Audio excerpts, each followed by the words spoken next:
This video will cover the second part of the handout, factoring. We're going to start with factoring by grouping. I know I already covered this with some classes, but I did not get to cover it with my third period, and this is a period that I will see for a full class. So what we do is we group the terms in two groups. That's why we call it grouping. And this method, you could use it when you have four terms, all right? So then after we make those two groups, we make sure that each group has a common factor. Now, if they do have a common factor, we're going to factor out that GCF, or the greatest common factor, out of each group, from each group. Now, that will lead to a common binomial factor, and so we will factor that out. And I know I'm going kind of fast, but once you see the example, it will make a little more sense. If that process doesn't work out, then we need to rearrange the terms and try the steps again. For the most part, they should work out. Sometimes they don't. So let's get started. One word of advice, please don't do this. It's not a big deal with this problem, but you will see with the next example, it makes a huge difference. So what I would like for you to do is that you actually rewrite the problem, xy plus 2x plus 3y plus 6. And then you make your two groups. After that, what do x, y, and 2x have in common? They both have an x, right? Who said that? Kayla? Thank you. So we factor out an x. I'm gonna just write it here. Factor out an x. And so if we factor out an x from here, it's like we are dividing xy divided by x. So what do we get? We get y. And if we factor out an x from here, we have 2x divided by x. So that will be equal to positive 2. Now, similarly, we take a greatest common factor from the second binomial from here. And what would that be? That's only going to be a number. 3. Number 3. So if we factor out a 3 from 3y, remember, it's like you are dividing 3y divided by 3, we get y. Now we take this number, 6. And if we factor out a 3 from 6, it's like we're dividing 6 over 3, and what would that be? 2. So this will be y plus 2. Now we do have a binomial in common, so that's what we were talking about here, the common binomial factor. And so we're going to factor that out. That will be our first factor, this one here. Y plus 2. Now, if we factor out y plus 2 from here, what are we going to get? Let's write it down if you're not sure. If we divide by y plus 2, what do we get? We just get x, right? We could cancel because we're canceling out factors, not terms. We're canceling the whole thing inside the parentheses, so that gives us x. And now we take this one, and if we have 3 times y plus 2, and we factor out y plus 2, what do we get? 3, or positive 3, right? So what you can think of when you do factoring by grouping is that your first factor, this one here, will be the binomial in common, the y plus 2, y plus 2. The second factor comes from here and here, x plus 3. All right? So let's do the second problem, which is example 17. Now, let me show you why I don't want you to do the following. I don't want you to do that because if you do that, you're telling me that this negative sign belongs to the 2bx, but it also belongs to the 2b squared. And so that is not correct. All right? So that's why I want you to avoid doing that, and I want you to actually take the time to rewrite the problem. And you will do it as follows. Parentheses for ax minus 4ab, and then you will use a positive sign, and then inside the parentheses, then you can account for the negative 2b times x. I need you to take notes. Plus 2b squared.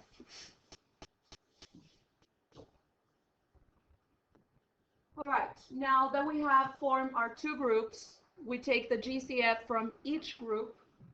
So we have 4ax, 4ab. What is the GCF? Both of them have a 4. Not both of them have a b, not both of them have an x. However, they both have an a, right? So 4a. That is the GCF. So if we factor out 4a from here, it's like we have 4ax divided by 4a. So what do we get? X. We get x. And if we factor 4a from there, we have negative 4ab divided by 4a. We know the answer will be negative because negative divided by positive will be negative. And then we get b. So negative b. Now we look at the next two terms, here and here, the second binomial, and we notice they both have a 2, right? What about the variable? They both have a b. Should we take b squared or b? Just b, the one with the lowest exponent. So if I was to choose positive 2b, and I factor out positive 2b, I will get the following, negative x plus b. And now, if you look at these two binomials, you could see that they're not the same, right? Here the x is positive, here the x is negative. So what we have to do, and this is when it's more convenient to factor out a negative common factor. So instead of factoring out a positive 2b, I'm going to factor out negative 2b. Now let's see if this works. So we look at this first term, negative 2bx, and we factor out negative 2b. So we factor out, negative 2 divided by negative 2 is 1. B divided by b is 1. So what do we get? Just x. Negative divided by negative is positive. So we get positive x. And then finally, we take this term, 2b squared, factor out the negative 2b. So it's like we're dividing by negative 2b. Now we have positive divided by a negative, so that is negative. 2 divided by 2 is 1. And what is b squared divided by b? Remember, you subtract the exponents? Just b. So here we will have negative b. Now, by doing that, we now have common binomial, right? Common binomial factor, or whatever. So now that binomial that they both have in common becomes your first factor, x minus b. And the second factor, what would that be, Jolita? What would be the second factor, the one that goes here? The same one as x minus b? No, that we only write that one once. Oh. So let's see, we have 4a, x minus b, and we are factoring out x minus b. So if it helps, you guys can kind of like cover it. So what would you get? 4a. 4a. Now let's look at the second one. And we have negative 2b times x minus b, and we're factoring x minus b. So what do we get? Negative 2b, which is like, if you were to cover that, you could see it, negative 2b. Another way to figure that out is that the binomial in common is your first factor, it's right here. Your second factor comes from here, 4a minus 2b. All right, let's go to the next slide, guys. Any question before I move on? Okay. All right, now we're going to factor some trinomials, and I know you did some of this in Algebra 1. However, maybe you forgot a little bit. So consider this like a little review. And so we're going to start with the easy ones, which are the trinomials, where the coefficient of the x squared is just a 1. And those are a lot easier than the others because you will see why. So what we're going to do is factor that trinomial into the product of two binomials, like you see here. And so the first term for each binomial is going to be easy to find because the only way you can get x squared is by multiplying x times x. That one's easy to figure out. Now, the numbers that will go here and here, those two numbers, when you multiply them, so the product of those numbers, you have to get this constant, the one that you see here. But then when you add them, the sum of those two numbers, you will have to get b. So it will be this constant. So let's look at an example with numbers.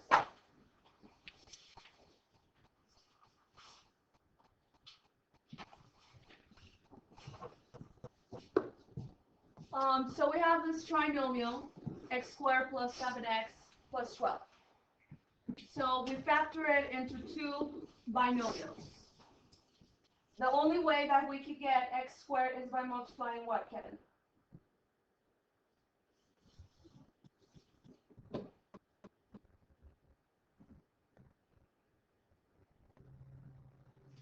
X squared, x times x. So x and x. Now, here, whenever the sign is positive, so I want you to write it down. If the third sign is positive,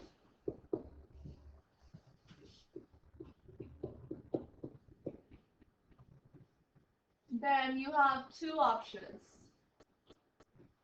Either both signs are positive, or both signs are negative. And what I mean by signs, I'm referring to the signs inside the binomial. More specifically, the second sign in the binomial, or you may call it the one in the middle. So either these two are negative or those two are positive. Okay? So in this case, I know they're both positive because this sign is positive.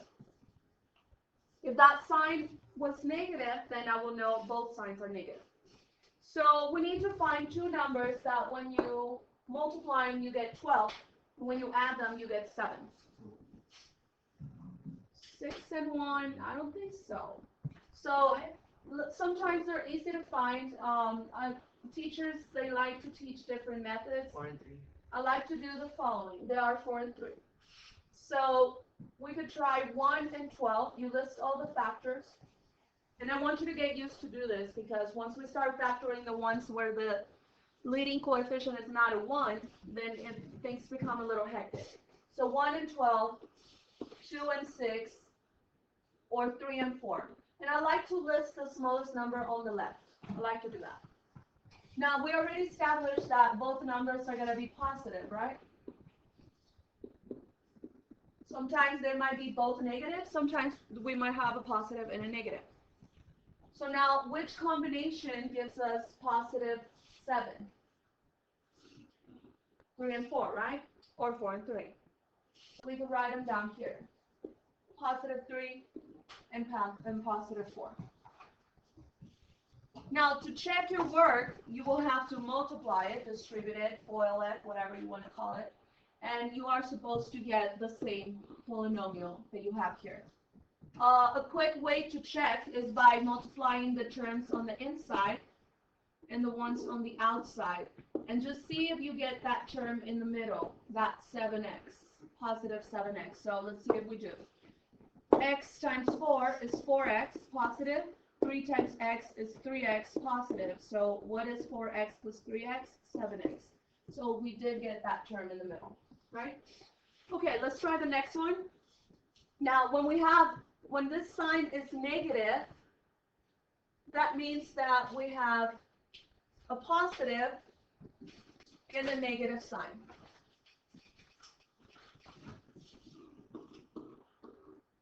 Remember, the only way to get x squared is x times x. Now, we already know we're going to have one of each of those signs, a positive and a negative. Now, let's go ahead and list the factors of 12 again. So 1 and 12, 2 and 6, 3 and 4. Now, we need to figure out which one will carry the positive and which one will carry the negative sign. So the way you're going to find that out is by looking at this sign here. And that sign is positive, right? So what that means is that the number with the absolute value from these two columns is going to carry the positive sign. So the biggest number, I like to list those on the right side. So positive, positive, positive. Therefore, the one on the left will be negative, negative, negative. So which combination gives me positive 4? Negative 2 and 6. Negative 2 and 6. Because negative 2 plus 6 is 4. Or 6 minus 2 is 4. So the 6 will be positive and the 2 will be negative. Okay, let's move on to the next one.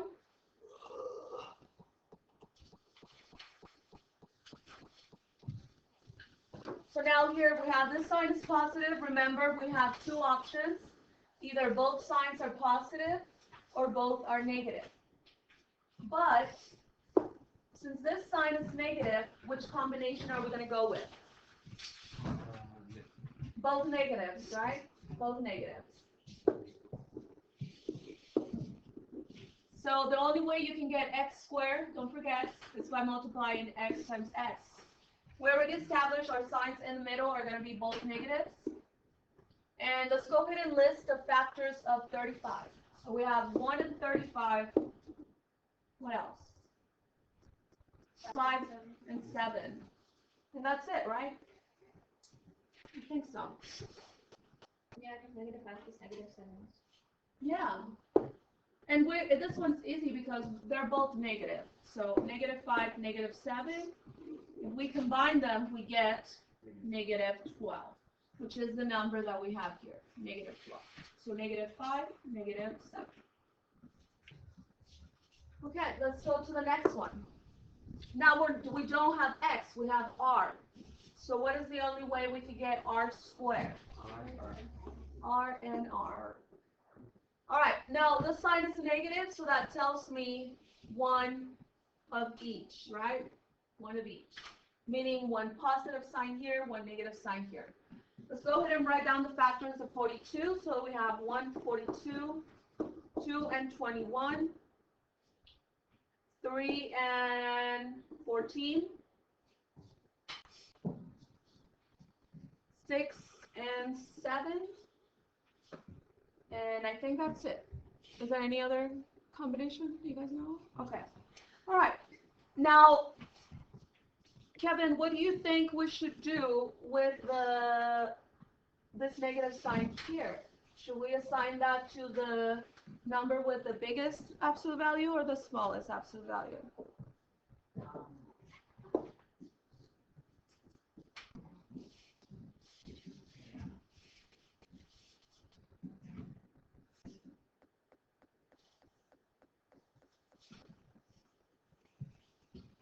You have no idea? Okay, you need to pay attention. So this number needs to be assigned to the number with biggest absolute value. So those will be the numbers on the right side. Negative, negative, negative, negative. So therefore, the ones on the right, on the left side, which are the smallest absolute value, will have positive, positive, positive, positive. Now, which combination will give me a negative 1? Negative 7 and 6. Negative 7 and 6.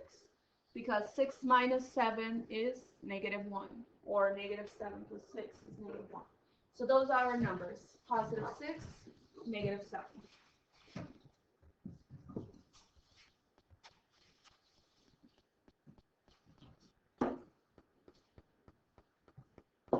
Actually, before I forget, I do have your homework graded. So make sure you guys do take it before we leave. Is that on the What? Yeah, you do. I'm still going. Oh.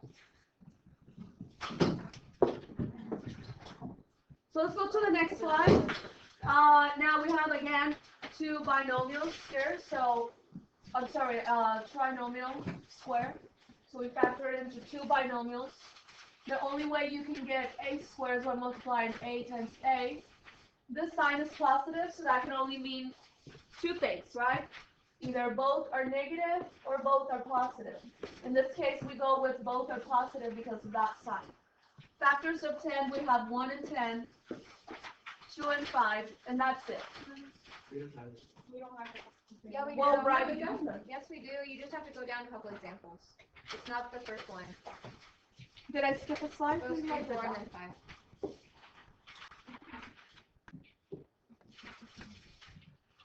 5. Okay, so 2 and 5. Yeah, they're not the same. Okay, write it down then. I'm sure you have space for it.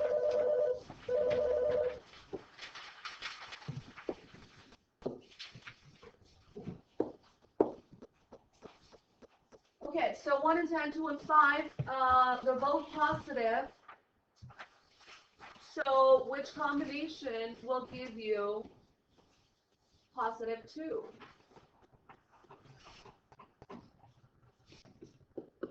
None of them, right?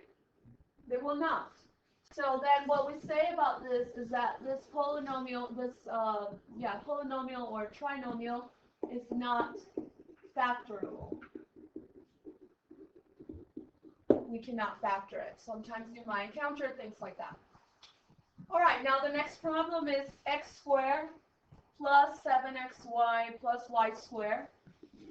So now in this case, the only way you can get x squared is by multiplying x times x. And then if you notice, the third term is not just a number, but it also has y squared. So we need to account for that y here and here.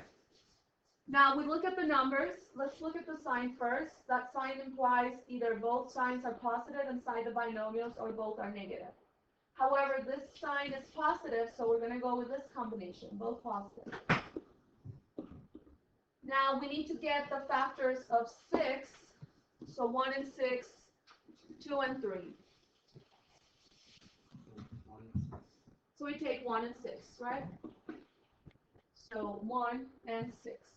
And or we could just write x plus y times x plus 6y. So in this case, if we just want to check quickly, it will be y times x or x times y is xy, positive. Then x times 6y will be 6xy. If we combine them, we will get 7xy. All right, so next example, if you don't have it, please write it down. Now, in this case, we have x to the power 4. So there's several ways we can get x to the power 4. We could have x times x cubed, or we can have x squared times x squared.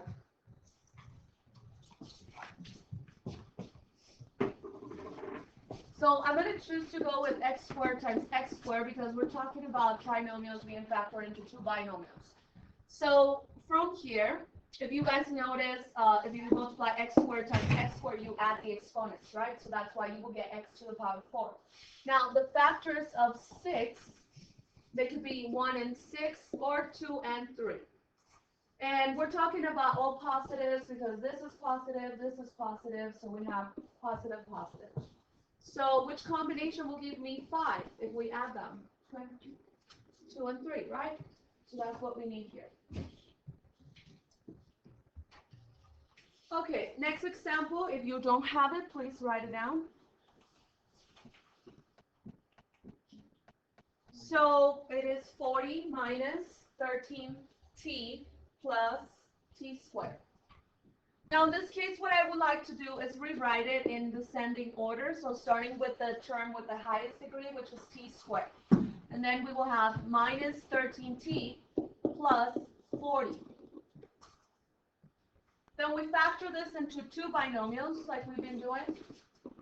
The only way to get t squared is with t and t. This sign is positive. Remember, that can only mean two things, either both positive or both negatives. But since this sign is negative, what does that mean? They're both going to be negatives. The sign's in the middle of each binomial. Factors of 40, we have 1 and 40, 2 and 20, what else? 4 and 10, 5, 8 and 8. And that's it, right? And we're saying they're negatives, negative numbers. So which combination, when we combine them, or when we add them, yes, we can add negative numbers, will give us negative 13? Negative 5 and 8. Okay, very good. So negative 5 and negative 8. All right, next slide. Sorry, do you guys finish writing? Everyone? Okay, hurry up.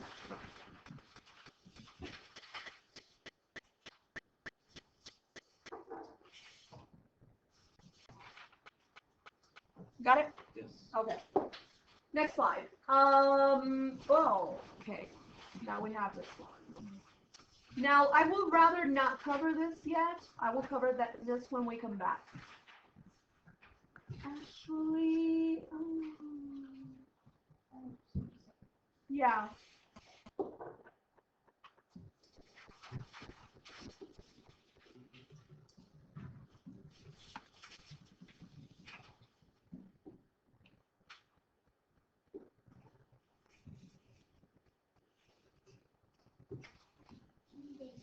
That's it, right? Okay. I would like to add one more slide, and just to cover difference of squares, because that will be on your homework, on the Let's Factor homework. And so, just quickly, let me give you a difference of squares. So, let's say a squared minus b squared.